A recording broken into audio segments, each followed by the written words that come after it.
They love their children, they're normal human beings, more than any ideology. No one tells you, okay, I give all my children for the cause. Yeah. And if you kill them, I'll give birth to new children. This mentality, this corrupt, twisted, deranged mindset I only saw it among Palestinians and the supporters of Hezbollah in Lebanon. Radical Islam. Radical Islam, but it's so ingrained in the Palestinians, like you have to sacrifice yourself. You voluntarily die for the cause. The mothers go on the streets and they rejoice the death of the martyr, their children, against human nature. I'm pretty sure that the Iraqi militias feel the same, the Houthis feel the same, an Iranian who adores the Islamic Republic, the Islamic regime feels the same. But the Lebanese and the Syrians don't behave this way. And they're not defying Israel or anybody else. They don't harbor sentiments that I'm going to kill you, I'd like to drink your blood. Yeah. These terms, we hear the expressions we hear in Gaza. What Hamas expresses, their leadership, the Syrians don't think this way. After October 7 happened, and thousands of rockets were flown from the Gaza Strip and from Lebanon into Israel, over 57,000 acres of forests have been reduced to ash. Interesting. Yes, this is something they found on the... It says, "Note recovered from the pocket of a Hamas terrorist. Sharpen the blades of your swords and be pure in your intentions before Allah. Know that the enemy is a disease that has no cure except beheading and uprooting the hearts and livers. Attack them." What terrible words. Here people leave notes.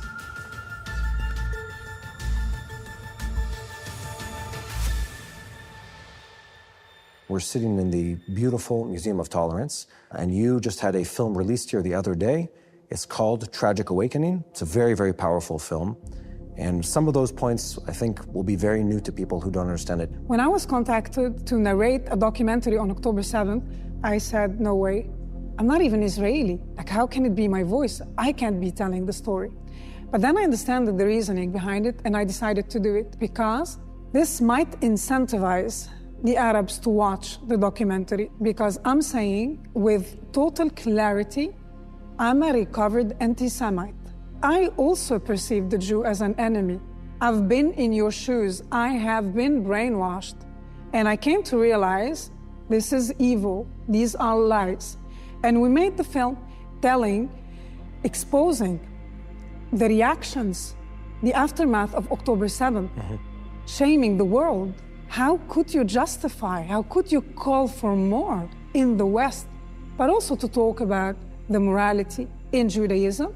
Even the Nazis, Hitler wanted to kill the Jews, not because they were bad, because they were good. And this is eye-opening. I was trying to think to myself, what is unique about this story? And the story connects a couple dots that I think will be counterintuitive to many of the viewers, which is it threads the violence and the mindset that leads to October 7th on the Hamas side with Hitler anti-Semitism. And then instead of just saying, well, this is the same, equating the two, it says, no, there's a moral reasoning behind this, where it's a battle between the representation of good in the world and the representation of evil in the world.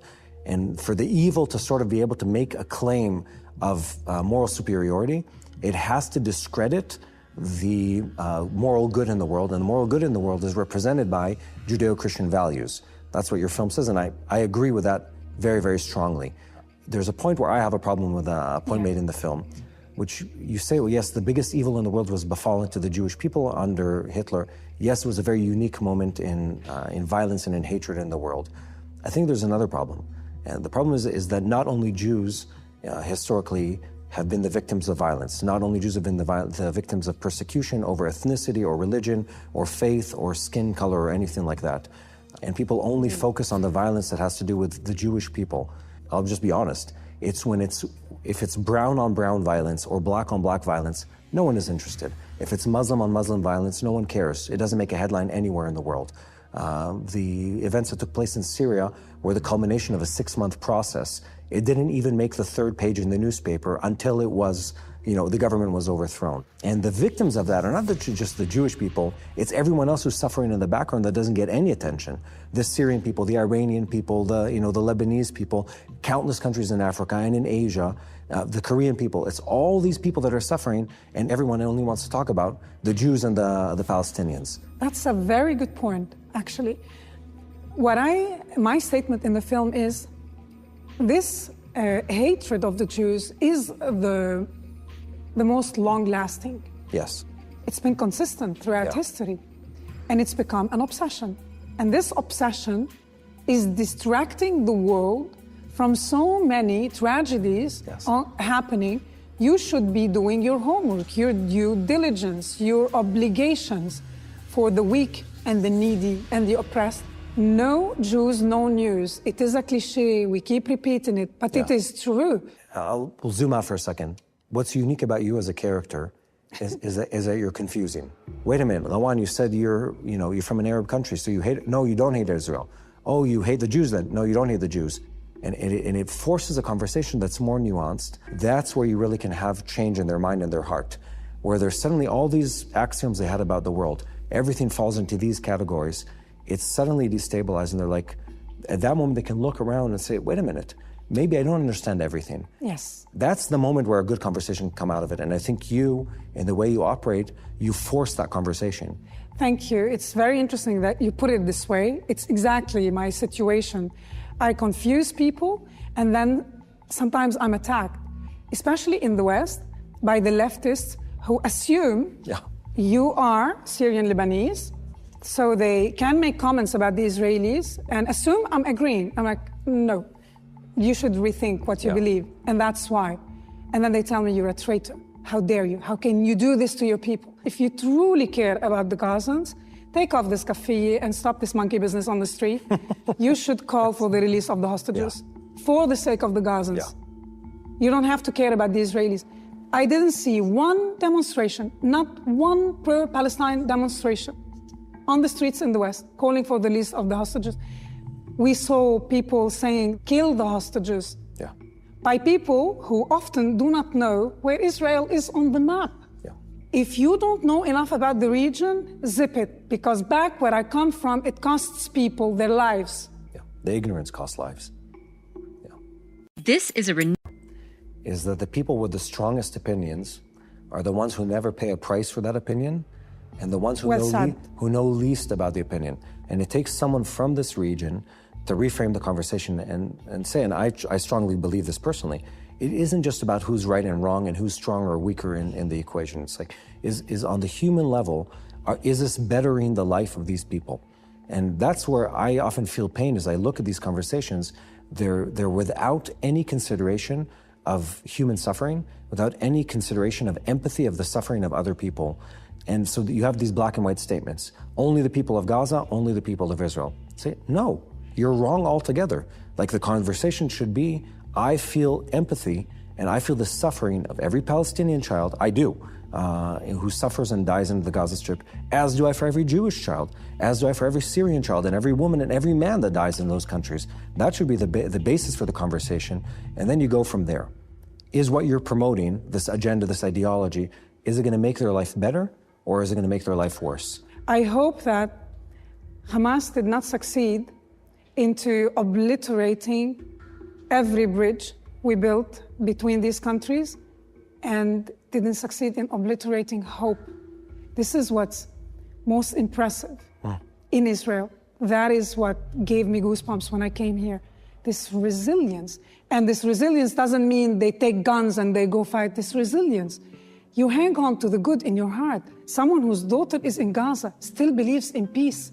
As a mother, when I hear this is unbelievable. And I tell her, can you forgive the Arabs? She tells me, the Arabs?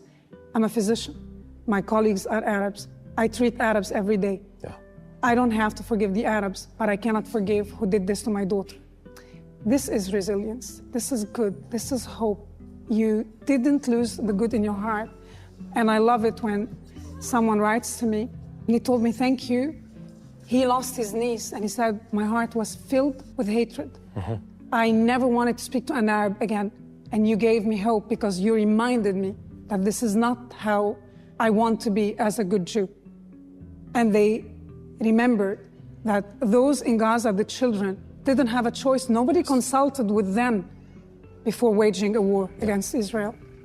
I want to end with a hopeful message. I think you do something very beautiful, and it's this, is you're able to show a balanced image and to show love and care for the people of Israel and the state of Israel without abandoning the people that you come from. Definitely. I want to clarify one point. Please. I do care for everyone in the region. I don't understand the history of Japan. I come from here. I'm invested in here, in this region. These are my people. We look alike. We share the same DNA. And our identities are hybrid and complex. And no, we don't have to fit in a drawer and in a box. And if people don't like it, they can move on with their lives. Only the Palestinians perceive me as a traitor. They assume that if I support the war Israel was forced into, I want them to die. No. The Arabs of Palestine deserve better lives. They deserve to be liberated from the Palestinian cause. How does that happen? It's not my call, but this is how I see it. They deserve to live good lives and get rid of this obsession with returning to where my great-grandfather was born. Because if we are all gonna do this, the entire globe has to shift massively. I think